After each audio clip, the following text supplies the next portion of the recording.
Hello there and welcome to Network Africa with me, Cynthia Araya. Topping the news today is Kenya. This time last week, 148 students of the Garissa University lost their lives to members of Al-Shabaab, and the pressure continues to mount on the Kenyan president. Critical editorials have been written against the Kenyan president over growing anger at a 7-hour delay in the deployment of a special forces unit that eventually ended the bloody siege. The Al-Qaeda-aligned Al-Shabaab group has now killed more than 400 people in Kenya since President Uhuru Kenyatta took office in April 2013, denting the East African nation's image abroad and severely damaging its vital tourism industry. The pre-dawn attack on the college, 200 kilometers from the Somali border, came a day after President Kenyatta berated Britain and Australia for issuing travel advisories saying their security warnings were not genuine. However, Kenyan media, some of them owned by the Kenyatta family, are becoming increasingly critical of the president and government's efforts to stop future attacks. Now, there are rumors making rounds in Kenya saying that 166 students remain unaccounted for, but the Kenyan government has dismissed that as completely false.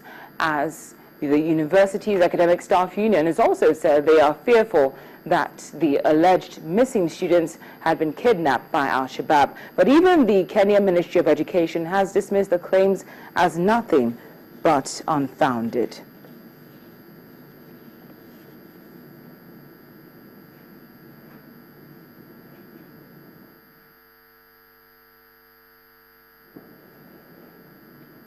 Joining us now via telephone is the Voice of America's Mohammed Yusuf, who is in Nairobi. Mohammed, thank you so much for joining us on Network Africa. You're welcome. Thank you. Thanks for having me. Now, there is increasing political pressure being mounted on the Kenyan president, specifically as regards the seemingly slow response of security operatives during the Garissa attack. Yeah, actually today, President Uhuru Kenyatta and his deputy are marking 2 years in office, and this is the second anniversary in office, and it seems like there's nothing to celebrate because this comes a week after we had Garissa massacre, where about 148 people were killed, and the reports we're getting is that more than 160 students still are missing.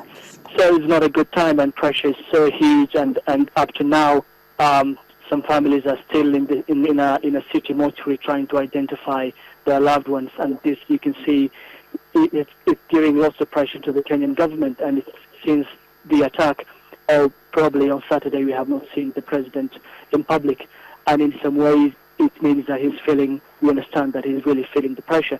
And today his spokesman came to the public and he was saying, look, you're not fair to the government, and everything that has happened, we tried our best to contain the situation. But again, most of you don't understand how security works. That was his argument.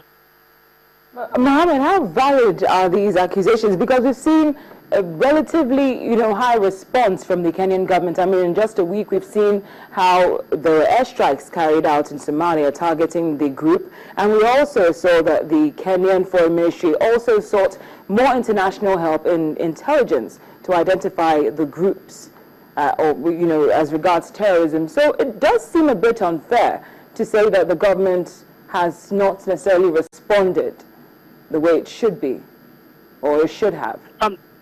I've covered two terror attacks. I've covered the one in September, Westgate Shopping Mall, where we had 4-day siege in September 2013, where about 70 people were killed, and this month, again, the first day of April, there was attack in Garissa.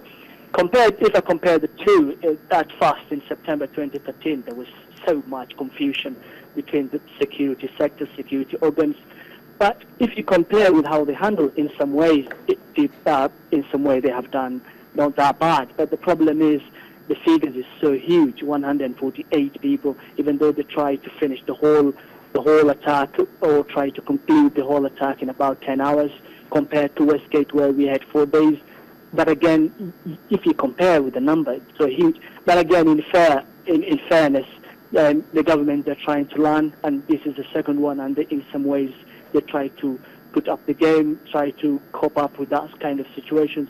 And there are many, in some ways, I think, as we go on or as we go forward, I think we'll be able to kind of respond quickly. They're learning, and that was that bad, but the problem, many are saying, the number is so huge if you compare with the Westgate. There have been attacks.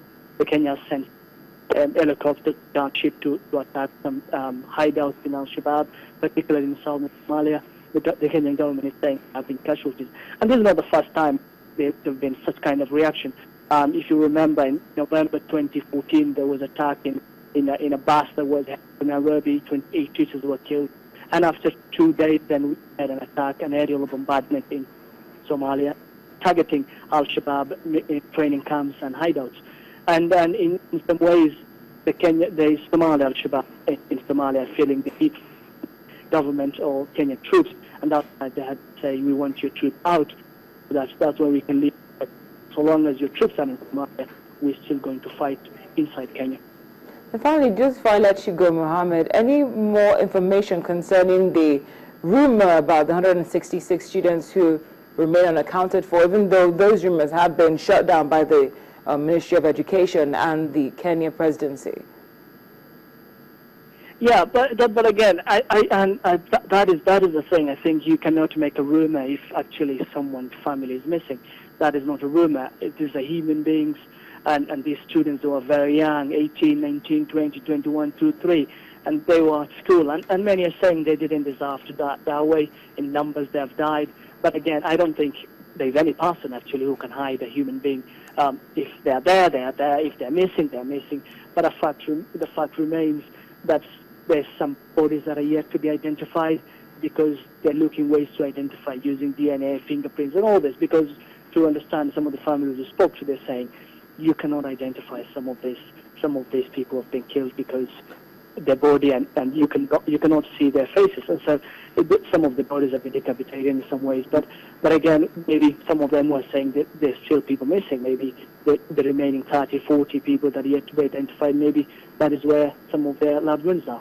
But it's something still the government is working on. The government hopes in some way they will try to conclude the process maybe before Sunday.